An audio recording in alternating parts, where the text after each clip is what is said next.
Hello guys! In this video, I will show you how to announce a new job on LinkedIn, post about your new job, LinkedIn tutorial. So, let's start the video. First, go to linkedin.com.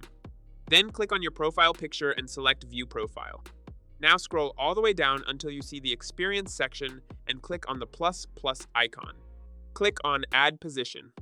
Here, enter your job title, employment type, and company or organization, and make sure the Notify Network option is enabled. This will notify your connections that you have a new job.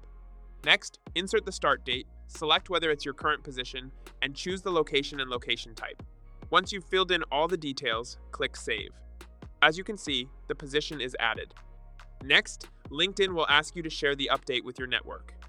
Click Next, and you can either write a custom post or keep the default one. Finally, click Post and your new job will be announced. That's it. If you found this video helpful, don't forget to like and subscribe. Thank you for watching.